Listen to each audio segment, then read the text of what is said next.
Gente, eu tenho uma coisa pra falar pra vocês. O João me fez vir gravar controle de constitucionalidade essa hora. Eu estava na padaria, tranquila, e eu estava comendo. Ele foi e me arrastou para eu poder vir aqui gravar controle de constitucionalidade para vocês. Eu não aguento mais o João Augusto. Fala alguma coisa. Pessoal, Moçada, capricha nessa aula. pode deixar. Eu tirei da padaria mesmo. Eu tô aqui comendo. Eu falei assim, cadê a aula gravada de constitucionalidade pros meninos? Tamo aí, moçada. Tamo junto. Brasiltinha, obrigado. Beijo. Tchau. Gente, é o seguinte, vamos falar de controle de constitucionalidade. Aqui um resumão para você acertar a questão de prova. Nada muito delongado, porque o que acontece? A gente tem que ser pontual agora. É acertar aquela questão de prova que a gente precisa, tá bom? Então, já que o João tirou da padaria, agora eu vou querer um ovo de Páscoa de cada um que for aprovado, né? E eu sei que eu vou receber no mínimo 300 ovos de Páscoas aí.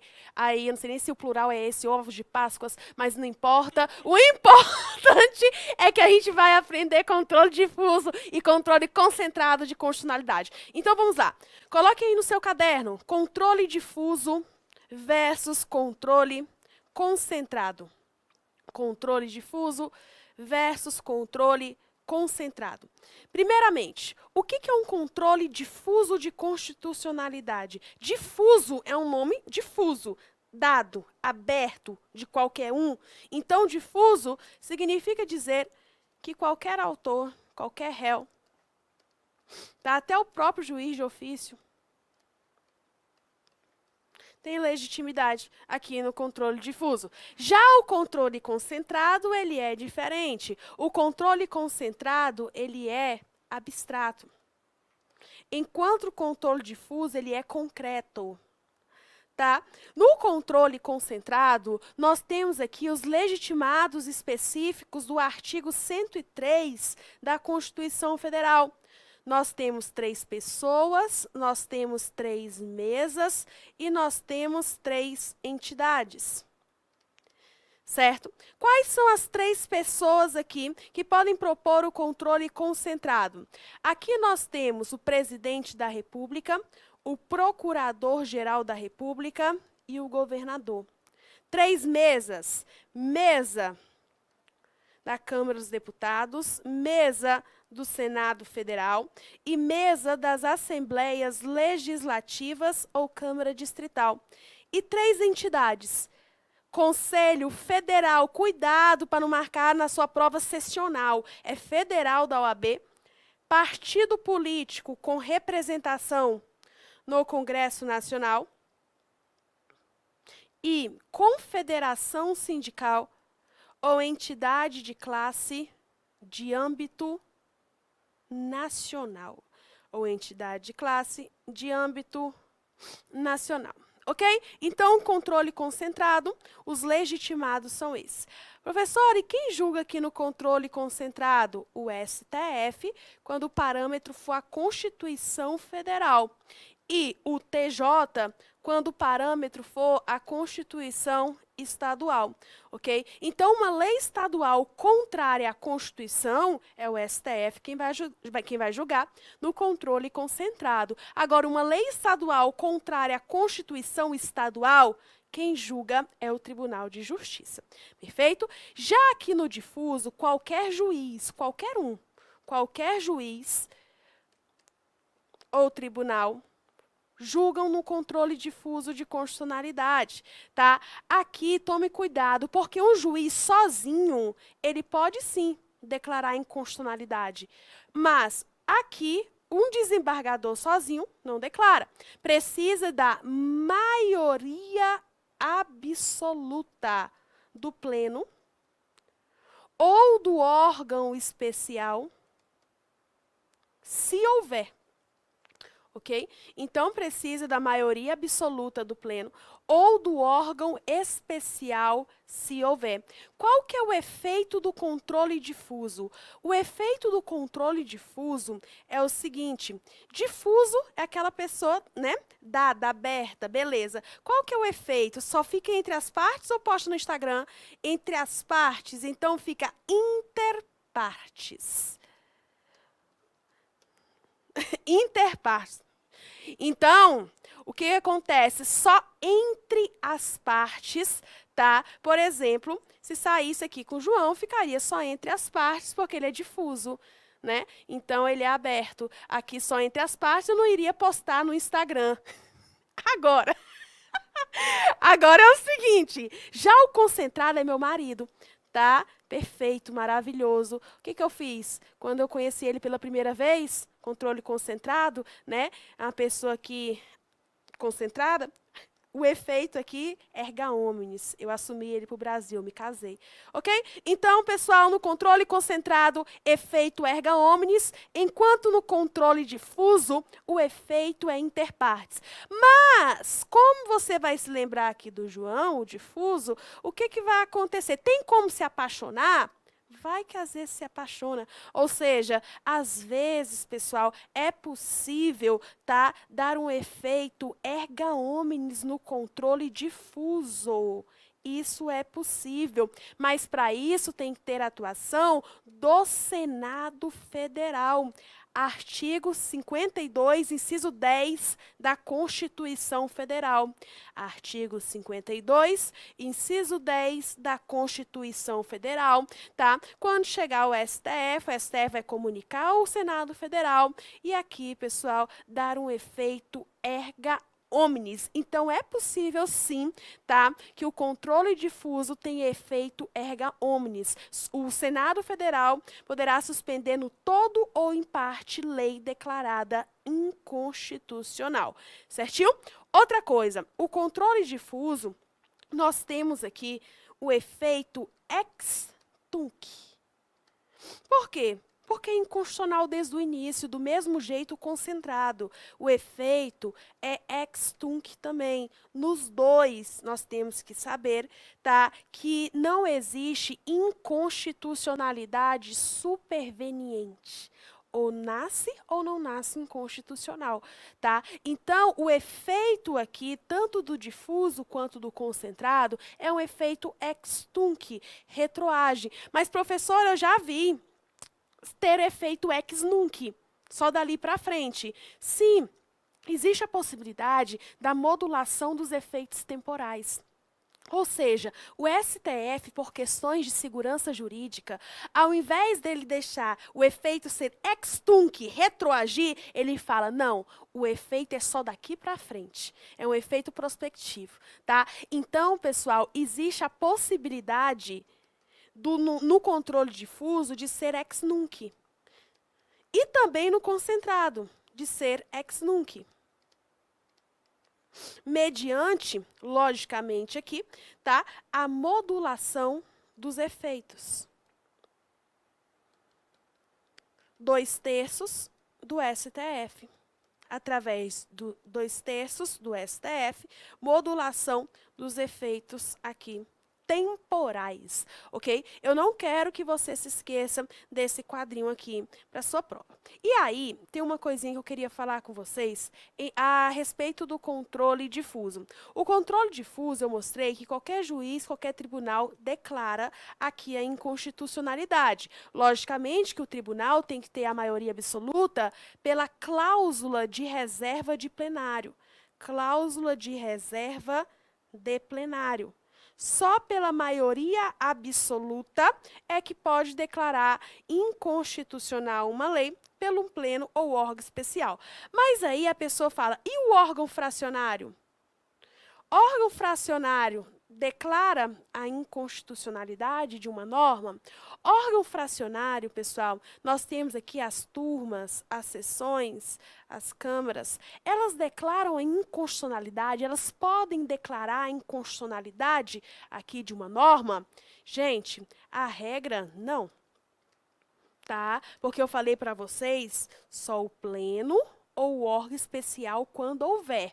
Órgão fracionário não declara a inconstitucionalidade, a não ser que já tenha um posicionamento prévio do órgão especial, do pleno ou do STF, ok? Se já houver um posicionamento prévio a respeito disso, o órgão fracionário pode sim declarar a inconstitucionalidade. Então, quando ele se depara a primeira vez, ele não pode declarar a inconstitucionalidade, ok? A não ser que tenha já um posicionamento prévio a respeito disso daí, perfeito? Agora, tem uma questão que cai em prova assim, órgão fracionário pode declarar a constitucionalidade de uma norma?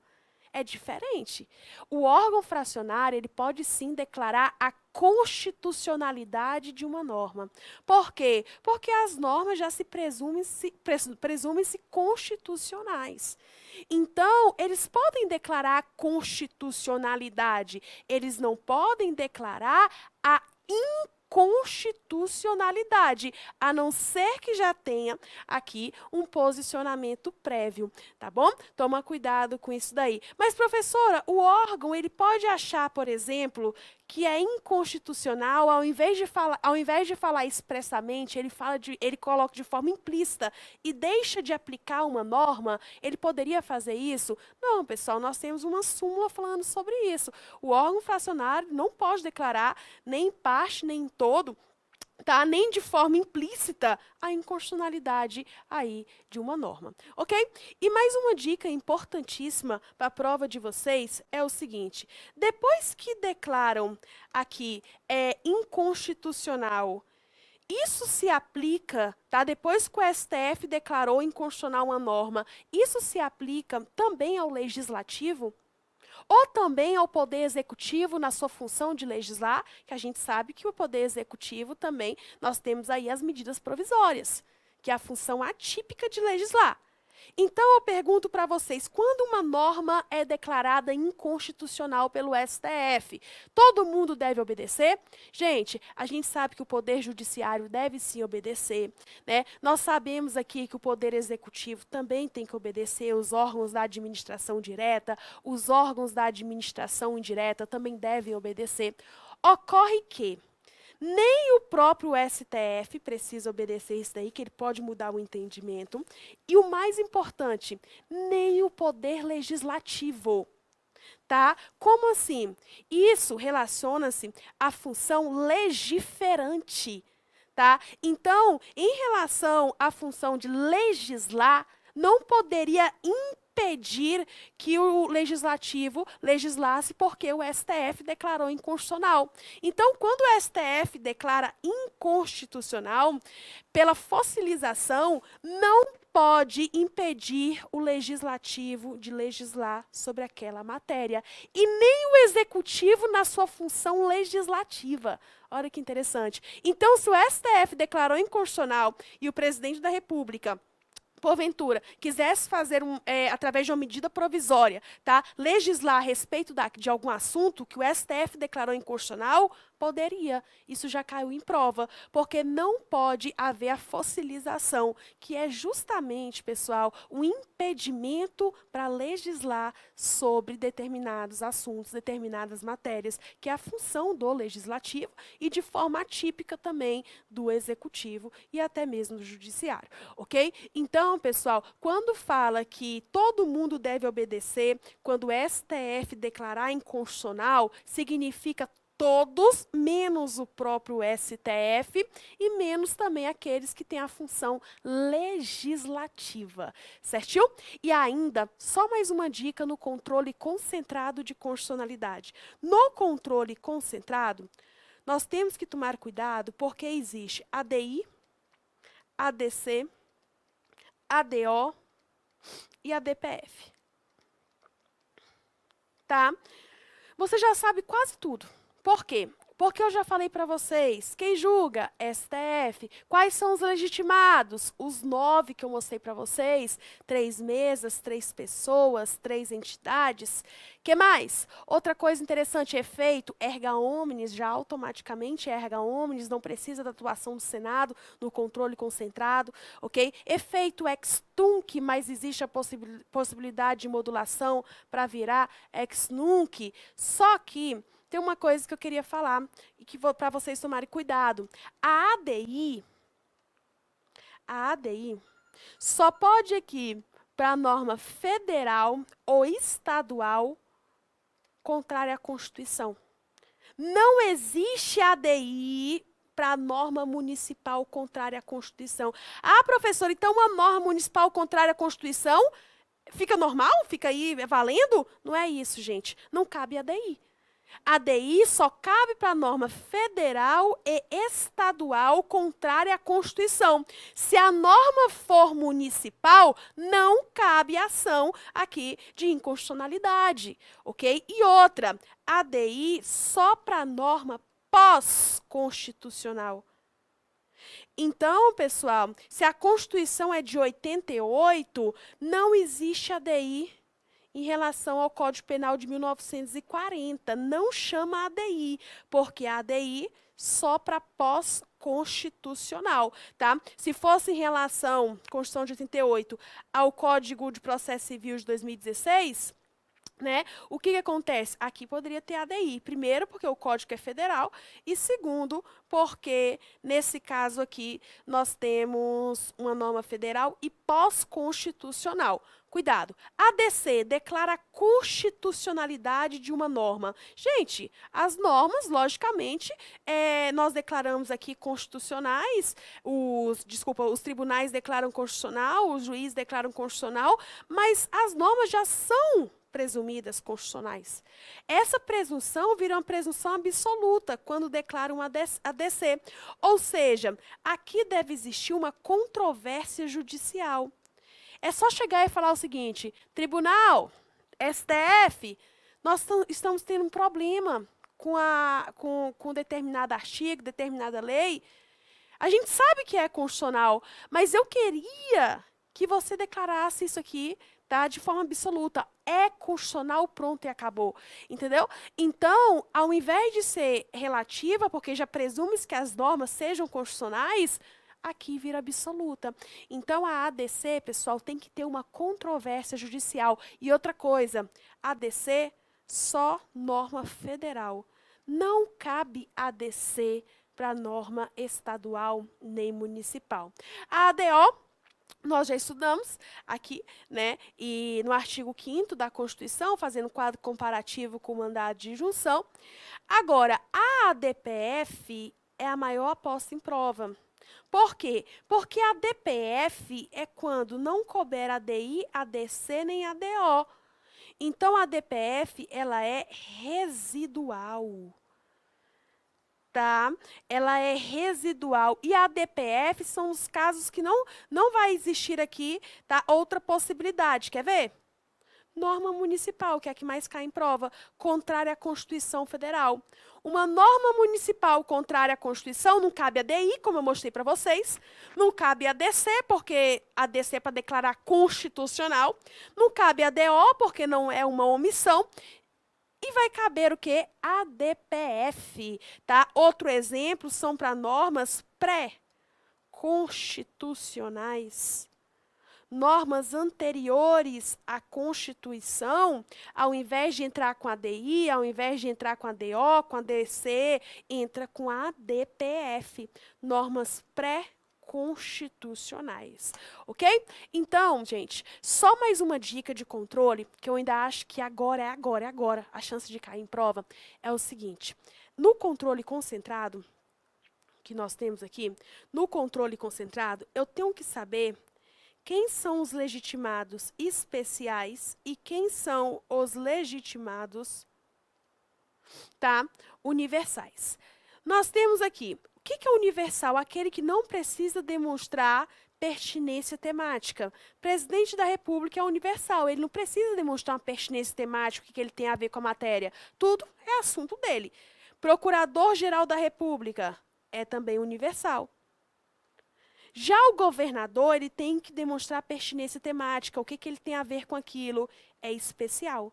Tem que demonstrar PT, pertinência temática, tá? E não Partido dos Trabalhadores, é pertinência temática, ok? 3 mesas. Mesa da Câmara dos Deputados é universal. Mesa do Senado é universal. Já da Assembleia, por ser estadual, aqui é especial. Tem que demonstrar o que tem a ver com aquela matéria. Por que está pedindo o controle concentrado, tá bom? Professora, Conselho Federal, lógico que é universal. Partido político com representação no Congresso, universal.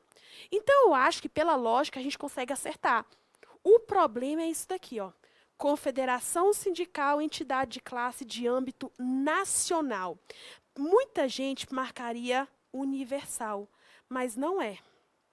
Tá? Porque uma entidade de classe, uma confederação sindical, uma entidade de classe, tem que demonstrar pertinência temática para ver por que ela está pedindo o controle concentrado. O que ela tem a ver com a matéria. Aí você vai pensar, nossa, professor, eu estou com medo de me confundir. Olha como é que não dá para confundir. Olha a lógica. UUE,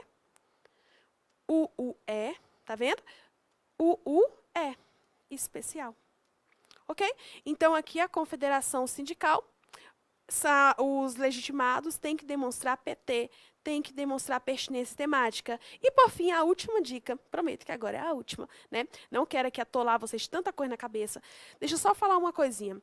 Quem aqui deve ser representado por um advogado? Quem deve ser representado por advogado? Gente, os dois últimos. Partido político, tem que ter advogado, e confederação sindical, entidade de classe de âmbito nacional, também tem que ter advogado. Ok? Seria a dica de controle de constitucionalidade. Fiquem com Deus e que a aprovação chegue o mais rápido possível. Até mais, pessoal.